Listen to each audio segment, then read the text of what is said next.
नमस्कार दोस्तों, मैं हूं नवीन पाटीदार और आप देख रहे हैं वॉइस एमपी खास कार्यक्रम शहर में इनके सिर सजा ताज। इस कार्यक्रम में आज हमारे साथ एक बार फिर मौजूद है वरिष्ठ पत्रकार मुस्तफा जी। इस पूरे चुनाव पर विश्लेषण पर बात करेंगे, मतों को लेकर बात करेंगे, नोटा पर कितने मत गिरे उसे लेकर बात करेंगे और किस तरह का ये चुनाव रहा है इस पर बात करेंगे। मुस्तफा जी, आपका स्वागत है वॉइस एमपी। शुक्रिया नवीन। जैसा कि जिस दिन से चुनाव अनाउंस हुआ था उस दिन से हम पल पल का अपडेट आप और आपकी टीम जो है हमारे दर्शकों तक पहुंचाते रहे हैं। और एक बार फिर ये जो चुनाव निपटा है इसमें जो वोटों का जो कैलकुलेशन हमारे सामने आया है उसमें क्या जानने लायक बातें हैं, कौन से ख़ास ऐसे घटनाक्रम हुए, तो हमारा दायित्व बनता है कि हम उस तमाम चीज़ों को हमारे देखने वालों तक पहुंचाएं। और देखिए, इस जो वोटिंग हुआ है और वोटिंग के अंदर जो परिणाम आया है उसमें बड़े दिलचस्प पहलू निकल कर आए। यदि बात की जाए तो इस पूरे चुनाव के जो 40 वार्डों में जितने भी उम्मीदवार खड़े हुए थे, इन उम्मीदवारों में 2 उम्मीदवार ऐसे हैं जिनको 0 वोट मिले। यदि आप वार्ड नंबर 33 की बात करें, जहां से भारती देवेन परिहार जो है वो कांग्रेस के उम्मीदवार थे और एक वहीं पे निर्दलीय उम्मीदवार थी गीता शर्मा। ये दोनों ऐसे उम्मीदवार हैं जिसको 40 वार्डों में एकमात्र ऐसे उम्मीदवार हैं जिनको दोनों को 0-0 वोट मिले। तो ये बड़े आश्चर्य की बात है। और देखिए, आज जहाँ पे भारती देवेन परिहार की बात करें तो जब चुनाव शुरू हुए थे, जब आपको भी पता होगा जिस दिन उनको टिकट मिला था उस दिन हमारे रिपोर्टर ने भारती देवेन परिहार और स्वयं देवेन परिहार से बात की थी। उन्होंने अपने जो बाइट है उसमें साफ तौर पे ये बात बोली थी कि वो पार्षद बनने के लिए चुनाव नहीं लड़ रहे, वो अध्यक्ष बनने के लिए चुनाव लड़ रहे हैं। निश्चित तौर पे वो अध्यक्ष बनेंगे, ऐसा भी उन्होंने कहा था। और ये भी कहा था कि वो कांग्रेस में इतने सीनियर हैं और वे जो है तो इस काम को करेंगे, तो उनके राजनीतिक अनुभवों का लाभ जो है वो पार्टी को मिलेगा और वो अध्यक्ष की कुर्सी में बैठेंगे। लेकिन बेहद आश्चर्य की बात है कि उनके चुनाव के अंदर उनको 0 वोट मिले, एक वोटर ने भी उनको वोट नहीं दिया। और यही बात रही जो इसी वार्ड से जो निर्दलीय प्रत्याशी थी, जो गीता शर्मा थी, उनको भी 0 वोट मिले। तो जाहिर सी बात है कि जो उम्मीदवार होते हैं, जो चुनाव मैदान में आते हैं, ताल ठोकते हैं, उनको इस बात का विश्लेषण भी करना चाहिए कि आखिर वो चुनाव में आते हैं और उनको कोई वोट नहीं मिलता। यदि इसके अलावा हम बात की जाए इस चुनाव के अंदर, तो बेहद एक रोचक बात यह है कि जो कांग्रेस और भारतीय जनता पार्टी को जो वोट मिले 40 वार्डों में, बीजेपी को वोट मिले 28,773 वोट मिले और कांग्रेस को 25,668 वोट मिले। और दोनों ही बड़े राजनीतिक दल थे और दोनों के वोटों का अंतर यदि देखा जाए तो मात्र 3,035 है। लेकिन 3,035 वोटों के अंतर के बावजूद भारतीय जनता पार्टी को 23 सीटें मिली, वहीं कांग्रेस को जो सीटें मिली वो मात्र 14 मिली। तो आप ये देखिए कि 3,035 वोट के अंतर के कारण भाजपा और कांग्रेस के बीच में एक बड़ा वेरिएशन आ गया सीट का। 9 सीटें कम हो गई कांग्रेस की। तो एक ये बड़ी रोचक बात है, यानी कि जो उम्मीदवार इस चुनाव में चुनाव लड़े और यदि थोड़ा मार्जिन ऊपर नीचे हो जाता, क्योंकि कई पार्षद ऐसे उम्मीदवार चुनाव जीते हैं जिनके वोटों का मार्जिन बेहद कम है, यदि वो मार्जिन कम ज़्यादा हो जाता तो जाहिर सी बात है कि थोड़े से कम ज़्यादा होने में बीजेपी काफ़ी सीटें लूज़ कर सकती थी। एक और हमने जो 40 वार्डों का ख़ास तौर पे जो हम इसका आकलन विश्लेषण कर रहे हैं, तो उसमें एक चीज़ हमने और देखी कि जो निर्दलीय प्रत्याशी खड़े हुए थे कई वार्डों में, उन प्रत्याशियों ने जो मत हासिल किए, तो उन निर्दलीय प्रत्याशियों के कारण भी कांग्रेस को बड़ा नुकसान होता दिखाई दे रहा है। जबकि ये जो प्रत्याशी थे कई भाजपा के बागी थे, लेकिन उसके बावजूद जिन वोट बैंक पे उन्होंने हाथ साफ किया वो वोट बैंक था जो कांग्रेस समर्थित वोट बैंक था। अब जैसे यदि हम बात करें 26 वार्ड नंबर 26 की ही यदि हम बात करते हैं, जहाँ से मनोहर मोटवानी चुनाव लड़ रहे थे, मनोहर मोटवानी भारतीय जनता पार्टी से, और यहाँ पे प्रकाश गोलू मोटवानी चुनाव लड़ रहे थे कांग्रेस से, और मनोहर मोटवानी चुनाव लड़ रहे थे बीजेपी से। तो आप ये देखिए कि इस वार्ड में जो निर्दलीय प्रत्याशी थे इम्तियाज़ खान, वो 148 वोट ले गए, और आप मनोहर मोटवानी और गोलू मोटवानी के बीच जो चुनाव वोटों का अंतर है मात्र 254 वोटों का अंतर रहा। तो ये जो निर्दलीय प्रत्याशी थे ये अल्पसंख्यक थे, और इस वार्ड में अल्पसंख्यकों के करीब 1000 से ज़्यादा वोट है। तो आप ये देखिए कि यदि इन वोटों का नुकसान प्रकाश मोटवानी को नहीं होता तो हो सकता है कि यहाँ पर तस्वीर बदल सकती थी। तो ये एक ख़ास बात देखने में आई, जैसा मैंने आपसे कहा। एक और इसमें एक चीज़ और देखने में आई कि जो समूचे 40 वार्ड में जो सबसे छोटी जीत है वो हुई है राजेश ललवानी की। वो मात्र 10 वोटों से जो है वो चुनाव जीते, और राजेश ललवानी जो थे वो वहाँ पर उस वार्ड की एक ख़ास बात और रही कि वहाँ पे जो कांग्रेस उम्मीदवार थे नरेंद्र सोनी, वो तीसरे नंबर पे चले गए। तो राजेश ललवानी की जो जीत का अंतर है वो सबसे छोटा है, मात्र 10 वोटों का है, जबकि वो निर्दलीय प्रत्याशी थे। वहीं भारतीय जनता पार्टी उनके वार्ड में दूसरे नंबर पे रही, और कांग्रेस पार्टी तीसरे नंबर पे चली गई। तो ये एक बड़ी बात है कि जो राष्ट्रीय जो दल है वो तीसरे नंबर पे चला गया। ये बड़ी बात है कि कांग्रेस के जो प्रत्याशी उनको 0 वोट मिले। और यदि हम कांग्रेस के ही एतबार से बात करें तो इस चुनाव में कांग्रेस के सभी अधिकांश बड़े नेताओं को चुनाव में हार का मुंह देखना पड़ा। जैसे वार्ड नंबर 33 से भारती देवेन परिहार जो है वो 0 वोट लेके गई। यदि आशा सांबर की यदि हम बात करें तो आप ये देखिए कि उनके सामने वार्ड नंबर आशा सांबर जो खड़ी हुई थी उनके सामने योगेश कविश्वर थे, तो उनको 710 वोट मिले। जबकि आशा सांबर सीनियर लीडर है, वो नगर पालिका अध्यक्ष, विधानसभा, ऐसे तमाम मौक़ों पे टिकट की मांग करती है। तो जब वो चुनाव लड़ती है अपने वार्ड से तो उनको मात्र 282 वोट मिले। इसी वार्ड के अंदर आप पार्टी के जो उम्मीदवार थे सुनील जैन इन्वर्टर, उनको 198 वोट मिले। तो आप ये देखिए कि आप पार्टी के जो उम्मीदवार हैं उनका वोट, एक बड़ा वोट वो हासिल करते हैं, 198 वोट वो लेके जाते हैं। वहीं कांग्रेस की एक सीनियर लीडर जो है वो मात्र 282 पे सिमट जाती है। जबकि योगेश कविश्वर की बात की जाए तो वो नई उम्र के व्यक्ति है और आज से पहले राजनीति में इतने ज़्यादा सक्रिय कभी नहीं दिखे, उसके बावजूद जो है वो चुनाव निकाल के ले जाते हैं और भारी अंतर से वो चुनाव निकल जाते हैं।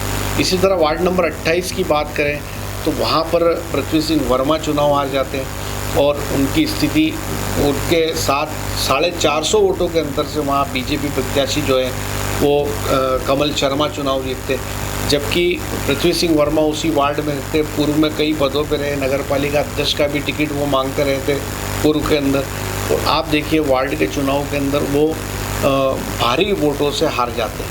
इसके अलावा ओम प्रकाश शर्मा की बात करें जो कांग्रेस के सीनियर लीडर हैं, उनकी पत्नी जो है वो चुनाव हार गई धर्मेंद्र पुरोहित के सामने। जबकि धर्मेंद्र पुरोहित की यदि बात करें तो धर्मेश पुरोहित की, तो वो राजनीति में इतने सक्रिय कभी नहीं रहे, पहली बार वो चुनाव मैदान में आए और अच्छे खासे वोटों से वो चुनाव जीते। यही स्थिति तरण महेश वीरवाल की। महेश वीरवाल 40 साल से भी अधिक हो गए उनको कांग्रेस पार्टी में काम करते हुए, लेकिन वो जो है तो ये चुनाव लूज़ कर गए और इस वार्ड के अंदर उनको अच्छे खासे जो है वोटों से उनको हार का मुंह देखना पड़ा। सबसे इम्पॉर्टेंट बात है कि मात्र जो है उनको 299 वोट मिले। और आप ये देखिए इसी वार्ड के अंदर आशा योगी जो निर्दलीय उम्मीदवार थी उनको 241 वोट मिले। तो आप देखें कि कई वार्डों में जो निर्दलीय उम्मीदवार है या आप पार्टी के उम्मीदवार है तो वो कांग्रेस के नेक टू नेक रहे और कांग्रेस के उम्मीदवार जो बड़े नेता माने जाते हैं वो बहुत कम वोटों पे सिमट गए।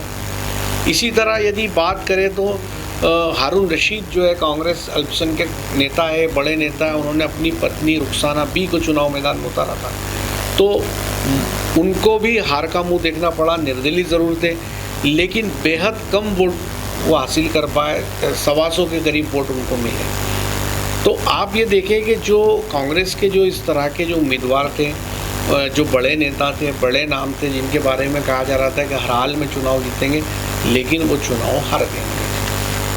मुस्तफा जी, अगर बात की जाए तो जिस तरह से आपने कहा कि ये नेता हार गए, वहीं अगर बात की जाए तो नोटा की बात की जाए तो कितने वोट नोटा पे गिरे, किस तरह की स्थिति रही? देखिए, नोटा की बात की जाए तो नोटा में भी बड़े रोचक जो है आंकड़े हैं। पूरे 40 वार्डों में नोटा में 609 वोट गिरे। अब आप देखिए, इस पे थोड़ी बात को समझेंगे हम कि देखिए अभी क्या होता है कि जब कभी हम राजनीति की बात करते हैं, किसी आम आदमी के पास जाते हैं, उनसे चर्चा करते हैं, तो जनता आम तौर पे नेताओं को बुरा कहते ही सुनी जाती है। आप चाहे पार्षद की बात करें, विधायक की करें, सांसद की करें, मंत्री की करें, तो पब्लिक से जब भी पॉलिटिकल व्यक्ति के बारे में बात की जाए, पूछा जाए, तो नेता के लिए बुरी बात बोलती जनता। साथ ही नेताओं पे किस तरह के चुटकुले बनाए जाते हैं, किस तरह की वादा खिलाफी की बातें की जाती है, ये आपसे छुपी नहीं है। तो ऑलमोस्ट लोग पॉलिटिकल लोगों के और पॉलिटिक्स के खिलाफ देखे जाते हैं। लेकिन और आप देखिए कि वो 5 साल नगरपालिका हो या विधायक हो या सांसद हो, वो उनके प्रति उनके मन के अंदर आक्रोश होता है, गुस्सा होता है। लेकिन जब चुनाव आता है और चुनाव के अंदर हर इंसान इन्वॉल्व हो जाता है, छोटा से छोटा आदमी, ऑटो वाला, ठेले वाला, रिक्शे वाला, सब्जी वाला, उसका भी एक इन्वॉल्वमेंट शो होता है। वो भी किसी को जिताने के लिए लगा होता है, हराने के लिए लगा होता है। और आम तौर पे पब्लिक ये बात करती है कि वोट देने से क्या फ़ायदा, वोट तो बेकार जाता है, आज वोट मांगने आ गए, 5 साल ये कभी दिखेंगे नहीं। लेकिन जब वोटिंग का टाइम आता है तो वही नाराज़ व्यक्ति वोट करने भी जाता है। लेकिन नोटा में वो नाराज़गी कम दिखती है। 40 वार्डों के अंदर जो करीब ये मान लीजिए आप 63,000 के लगभग वोट गिरे होंगे, 53,000 के करीब नीमच के 40 ही वार्डों में वोट गिरे, उसमें से मात्र 609 वोट नोटा में गए। और इन 609 वोटों की यदि हम बात करें तो ये एवरेज हर वार्ड में 10 वोट, 15 वोट ऐसे नोटा में गए।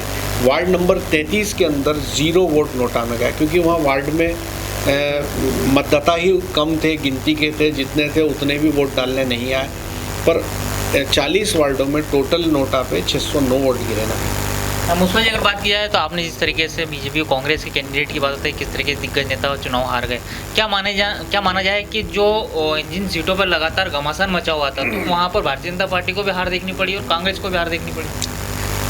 देखिए नवीन, जो बात आप कहना चाह रहे हैं, देखिए जो टिकट वितरण को लेके जो असंतोष बीजेपी के अंदर पैदा हुआ था, और जिस असंतोष के बावजूद भारतीय जनता पार्टी ने लोगों को उम्मीदवार बनाया, चाहे मिश्री लाल रियार की बात करें, हरलाल चौधरी की आप बात कर सकते हैं, तो ऐसे तमाम वार्ड जहां पर बीजेपी को दूसरे उम्मीदवार को टिकट दिया जा सकता था और उस सीट को निकाला जा सकता था, तो ऐसे असंतोष के जितने भी उम्मीदवार थे, बीजेपी के हो या कांग्रेस के हो, वो अधिकांश चुनाव हार गए। ये बात बीजेपी के लिए ज़्यादा महत्वपूर्ण है, क्योंकि बीजेपी में दावेदारियाँ काफ़ी थी। बीजेपी में ज़मीन देख के आपको टिकट डिसाइड करना था कि किस उम्मीदवार को टिकट देना चाहिए और कौन व्यक्ति जीतेगा। लेकिन यह देख के टिकट दिया कि कौन किसका पट्टी शिष्य है, कौन किसका ख़ास है, किसके साथ किसका इन्फ्लुएंस है, ये देख के चूँकि जब टिकट दिया गया, तो आप देखिए कि भारतीय जनता पार्टी के ऐसे तमाम उम्मीदवार चुनाव हार गए। वो तो जो चुनाव चलते हुए में आपने और हमने बेहतर तरीके से देखा कि कुछ मौके ऐसे थे जहां पे हमें ये लग रहा था कि कांग्रेस प्लस है, कांग्रेस बोल्ड बना लेगी, और कुछ अवसरों पे हमें ये भी लगा चलते चुनाव में कि नेक टू नेक फाइट है, कांटा जोड़ टक्कर है। लेकिन जो हमें लगता है कि जो घटनाक्रम आखिरी के दिनों में तेज़ी से पलटा, और बीजेपी के नेताओं ने भी इस बात को फोकस किया कि जो उदयपुर की घटना हुई थी नुपुर शर्मा मामले को लेकर, उस पर बीजेपी ने जमकर बयानबाजी की और उसका फ़ायदा उनको इस चुनाव में साफ तौर पर मिला। और आखिरी में जाते जाते आप देखिए कि भाजपा प्लस हो गई। और जैसे मैंने अपनी बात की शुरुआत में कहा कि काफ़ी वार्ड ऐसे हैं जहाँ बीजेपी और कांग्रेस के बीच हार का अंतर बेहद कम है, वहाँ पर निर्दलीय प्रत्याशियों ने कमाल दिखाया, वो बड़ा वोट खींच के ले गए जो कांग्रेस का था। यदि कांग्रेस के उम्मीदवार इस तरह का थोड़ा मैनेजमेंट में कामयाब होते तो शायद तस्वीर बदल सकती थी। जैसे मैंने वार्ड नंबर 26 का उदाहरण दिया कि जहाँ पर गोलू मोटवानी के सामने एक अल्पसंख्यक उम्मीदवार जो निर्दलीय खड़े थे इम्तियाज़ खान, वो 150 वोट ले गए, 254 वोटों में हार जीत का अंतर था। तो कुल मिलाकर के आप ये देखिए कि इस तरह का यदि मैनेजमेंट थोड़ा सा होता और अगर इन चीज़ों को दुरुस्त कर लिया जाता तो शायद तस्वीर बदल सकती थी। पर ओवरऑल जो बात की जाए तो मात्र 40 वार्डों में 3035 वोटों का अंतर रहा, जिसके चलते भारतीय जनता पार्टी की 9 सीटें आ गई। और टिकट वितरण में असंतोष की जो बात बीजेपी के अंदर जो अब भी मैंने कही, उसका एक बड़ा एग्जाम्पल कि आज राजेश ललवानी जिस वार्ड से टिकट मांग रहे थे, वहाँ से भारतीय जनता पार्टी ने टिकट नहीं दिया। तो आप ये देखिए कि वो व्यक्ति निर्दलीय चुनाव जीता, तो वहाँ पर बीजेपी ने सही उम्मीदवार नहीं चुना।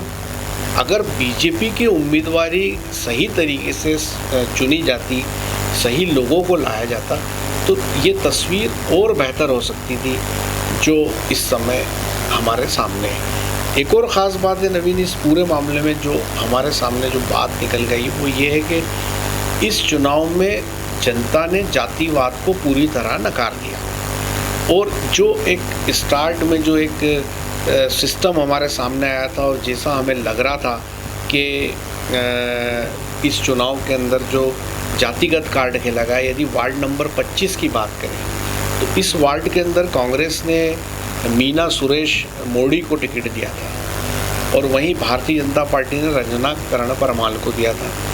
तो इस वार्ड नंबर 25 में बीजेपी ने जैन उम्मीदवार को इसलिए उतारा था कि इस वार्ड में 650 जैनी वोटर हैं, उसमें से 600 वोटर श्वेतांबर जैनी है और 50 वोटर दिगंबर जैनी है और सुरेश मोड़ी जो स्वयं है वो श्वेतांबर जैनी माने जाते हैं।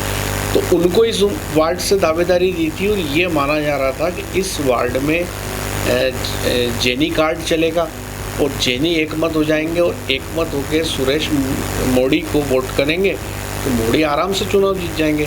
जबकि इस वार्ड में 400 वोट करीब बोहरा समाज के हैं और 70 वोट जो है वो परदेसी समाज के हैं। तो आप ये देखिए कि जो सुरेश मोड़ी को, जो मीना सुरेश मोड़ी को जो वोट मिले वो 533 वोट मिले। तो अब आप देखिए कि जब 650 जैनी वोटर थे और 400 बोहरा वोटर थे, तो इससे ये अंदाज़ा लगाया आसानी से जा सकता है कि यदि सुरेश जैन मोड़ी को जैनी वोट मिले होते तो वो चुनाव जीत गए होते, क्योंकि जो रंजना करण परमाल है उनको 746 वोट मिले। तो इससे साफ अंतर पता चलता है कि यदि जैन वाद चल गया होता तो जाहिर सी बात है कि वो चुनाव जीत गए।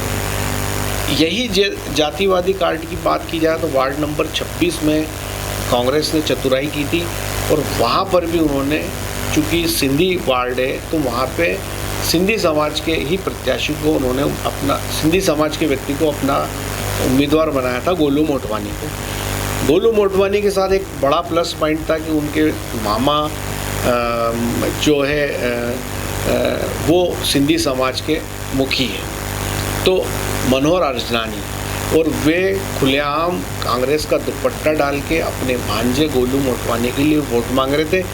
यहाँ तक कि पोलिंग पे भी वो बैठे थे और 575 वोट जो है वो सिंधी समाज के और बाकी जो वोट है 1000 के करीब वो अल्पसंख्यक समाज के।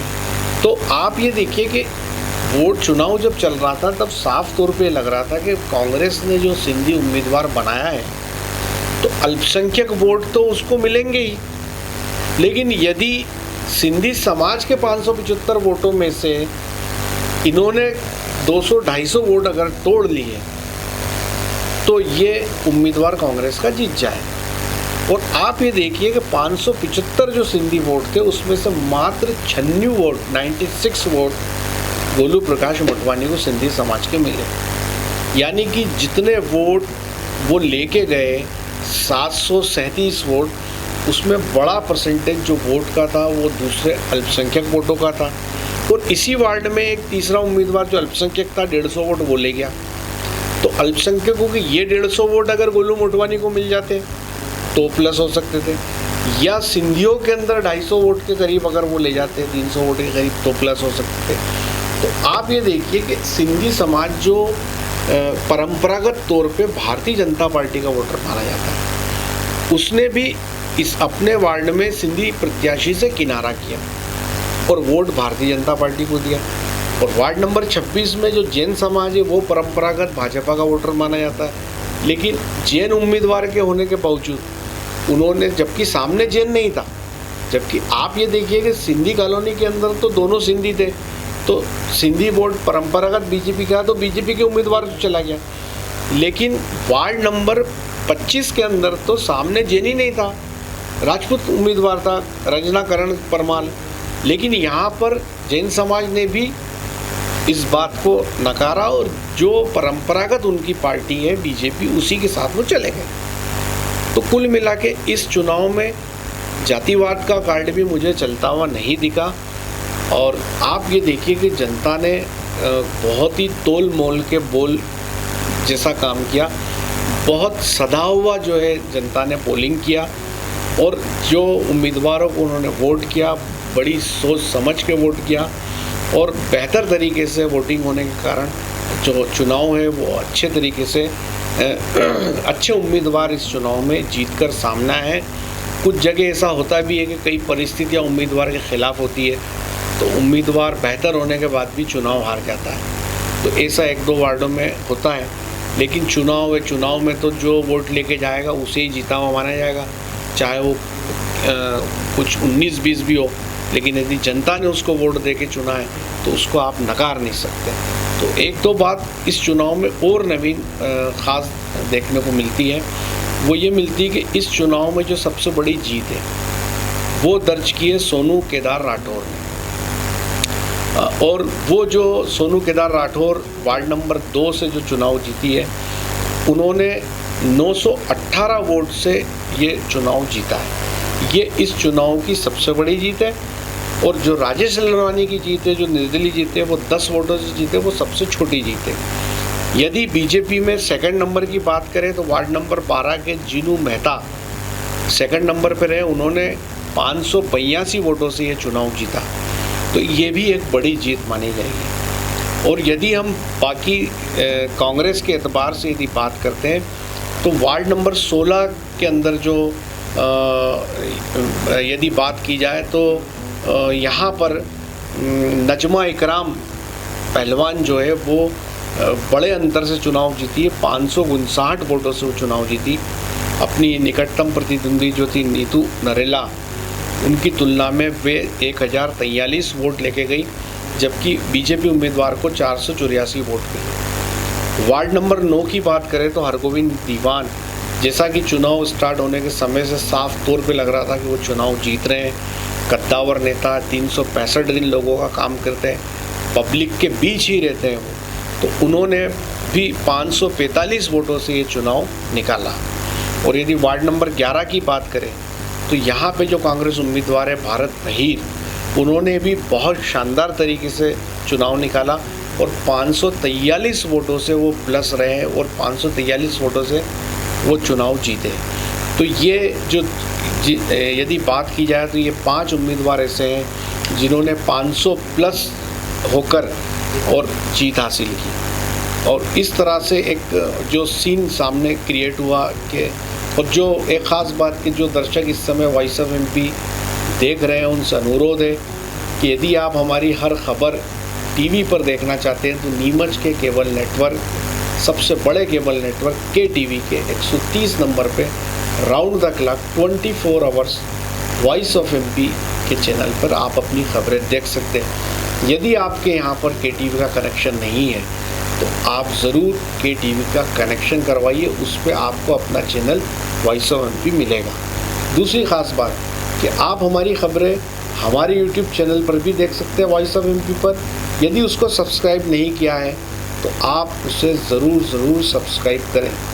और खबरों के लिए, तत्काल नोटिफिकेशन के लिए, ब्रेकिंग न्यूज़ के लिए आप चाहते हैं कि आपको त्वरित मिले तो आप हमारे Google news app voice of MP को प्ले स्टोर से ज़रूर डाउनलोड कर लें। जी नहीं। तो मुस्तफा जी, अगर बात की जाए तो इस बार आम आदमी पार्टी की बात की जाए तो किस तरीके की, मध्य प्रदेश में आम आदमी पार्टी जो है जोर पानी कर रही थी, नीमच की बात की जाए तो यहाँ पे भी टिकट वितरण किए गए थे, तो किस तरह की स्थिति रही? देखिए नवीन, आप पार्टी की बात की जाए तो मैं ये नहीं कहूँगा जो उनके नेता हैं नवीन अग्रवाल, वो 365 डेज़ पब्लिक में रहते हैं और जनता के बीच काम करते हैं, काफ़ी मुद्दे उठाते हैं। लेकिन आप ये देखें कि उनके लगातार मुद्दे उठाने के बावजूद मीडिया की सुर्खियों में भी रहते हैं, ख़बरों में भी रहते हैं। लेकिन इस बार का जो नगर पालिका का चुनाव रहा वो आप पार्टी के परफॉर्मेंस के एतबार से बेहद ख़राब माना जाएगा। देखिए, जो उनके ज़िला अध्यक्ष अशोक सागर जो वार्ड नंबर 18 से चुनाव मैदान में थे, तो आप ये देखिए कि अशोक सागर को मात्र 18 वोट मिले। वार्ड नंबर 18 से चुनाव में थे और 18 वोट मिले, जो कि वो आप पार्टी के ज़िला अध्यक्ष। यदि इसी तरह वार्ड क्रमांक 20 की बात करें, जहाँ से जसविंदर जस्सी चुनाव मैदान में थे, उनको मात्र 30 वोट मिले। यदि वार्ड नंबर 30 की बात की जाए तो राजविंदर कौर जो थे उनको मात्र 62 वोट मिले। वार्ड नंबर 31 की बात की जाए तो चंद्रेश सेन थे, उनको 28 वोट मिले। आप पार्टी में जो सबसे बेहतर प्रदर्शन रहा वो केवल और केवल सुनील जैन इन्वर्टर का रहा। वो ऐसे आप उम्मीदवार थे जो 198 वोट ले गए, और जो अधिकांश जो आपके प्रत्याशी थे वो 100-150 के आसपास सिमट गए। लेकिन सबसे अफसोस की बात यह है कि जो उनकी पार्टी के ज़िला अध्यक्ष थे और जिस वार्ड नंबर 18 से वो चुनाव लड़ रहे थे, वो वार्ड यादव समाज और मुस्लिम बाहुल्य वार्ड है। वहाँ पे सिकलीगर समाज के भी वोटर्स हैं जो दलित कैटेगरी से आते हैं। तो कुल मिलाकर के जो पूरी तरह दलित और अल्पसंख्यक बाहुल्य वार्ड था, और अशोक सागर स्वयं जो है यादव समाज से आते हैं, तो वो वहाँ पर चुनाव हार गए। और हार गए मतलब उनको मात्र 18 वोट मिले। मतलब जहाँ पर उनकी कम्युनिटी का इतना बड़ा वोट बैंक है, करीब 800-900 वोटर हो सकते हैं, वहाँ पर वो कुल 18 वोट लेके आए।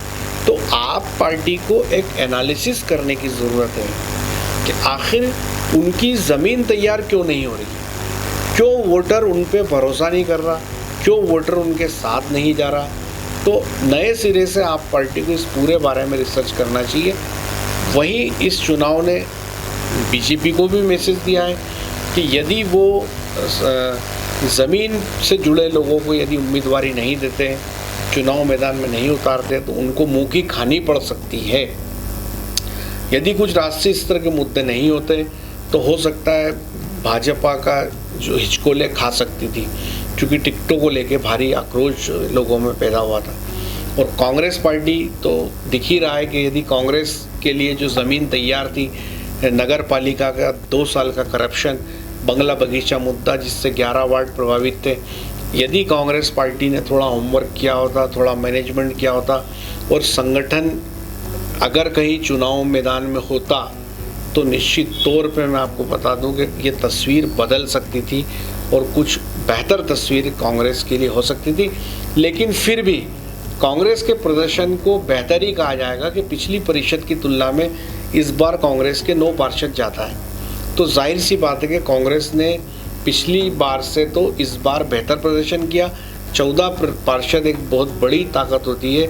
14 पार्षद परिषद का स्पेशल विशेष सम्मेलन बुलाना हो तो वो भी कर सकते हैं। तो कुल मिलाकर के कहीं ना कहीं इस चुनाव के अंदर कांग्रेस ने गेन ही किया है, खोया कम है, पर वो इससे ज़्यादा बेहतर कर सकती थी नवीन। तो ये थे वरिष्ठ पत्रकार मुस्तफा जी, जिन्होंने पूरे इस चुनाव के विश्लेषण को हमसे बताया किस तरीके से इस मतदान में जो है मत का उपयोग किया, कितना महत्व ये मत था। साथ ही अगर बात किया किन वार्डों में किस तरह की स्थिति थी, भारतीय जनता पार्टी की बात की जाए या कांग्रेस की बात की जाए या आम आदमी पार्टी की बात की जाए, साथ ही अगर बात की जाए तो किस तरीके से जिन दिग्गजों की दाव साख पर लगी थी वे किस तरीके से यहाँ पर कांग्रेस में आ रहे हैं, किस तरह से भारतीय जनता पार्टी में जीते हैं। ये था पूरा अपडेट। इस तरह अपडेट के लिए बने रहे हमारे साथ। जय हिंद, जय भारत।